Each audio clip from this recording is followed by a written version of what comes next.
The subcommittee is meeting today to hear testimony on the dependence on foreign adversaries, America's critical mineral crisis. I ask unanimous consent that the gentleman from Colorado, Mr. Lamborn, and the gentleman from Minnesota, Mr. Stauber, be allowed to sit with the subcommittee and participate in the hearing. Without objection, so ordered. Under Committee Rule 4F, any oral opening statements at the hearing are limited to the chairman and the ranking minority member. I therefore ask unanimous consent that all other members' opening statements be made part of the hearing record if they are submitted in accordance with the Committee Rule 3.0. Without objection, so ordered. Good morning, and welcome to this important hearing titled Dependence on Foreign Adversaries, America's Critical Mineral Crisis.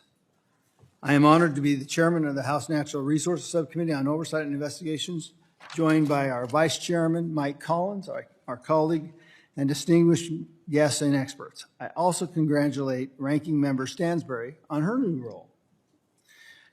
Being a neighbor from New Mexico, it's kind of a fitting title. This subcommittee is excited to get back to work. Today we will examine the dependence of the United States on foreign adversaries for critical minerals, a dependence that undermines our national sovereignty, our economic prosperity, and our technological innovation. We will explore the current state of our critical mineral supply chain and the actions we must take to empower our national security and to unleash America's energy and mineral potential. This is an urgent matter as we rely on critical minerals for our way of life, from smartphones and laptops to renewable energy technology to medical equipment, military gear, energy storage, defense systems, and many essential aspects of modern life and national security that depend on an abundance of critical minerals. The United States must lead in the production of these minerals and reduce our dependence on nations that do not share our values, interests, or our high environmental standards. By promoting the development of domestic minerals and streamlining the permitting process, we can create jobs here in America, increase economic growth, and enhance our energy and national security.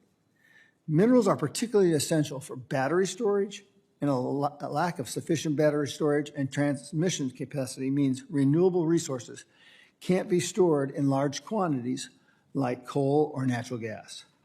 Without reliable conventional energy sources, communities are subject to rolling blackouts, endangering the health and safety of our local communities. We cannot afford to be dependent on foreign nations to power America. I say again, our country has a dangerous reliance on foreign nations for energy and critical minerals. Recycling plays an important role, but demand requires American mining as well. Additionally, there is a case for climate optimism. It's called American innovation. So everyone here wants to maintain healthy lands and waters, especially many of my Republican colleagues who live in rural areas. Sadly and concerningly, most of our critical minerals come from foreign countries, particularly China, despite there being an abundance of valuable materials we could source here at home. Unfortunately, permitting a new hard rock mine in the United States can take more than a decade. Our unpredictable and overburdening regulatory framework pushes investment abroad, where environmental and labor standards are not nearly as stringent as our own. Promoting responsible, renewable American energy development requires domestic hard rock mining to avoid supply chain disruptions and to reduce our import reliance on unfriendly nations.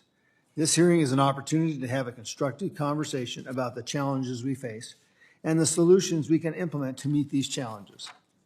So let's work together with the common goal of unlocking the full potential of our country to secure a brighter future for all Americans. Together we can balance our national security and environmental goals.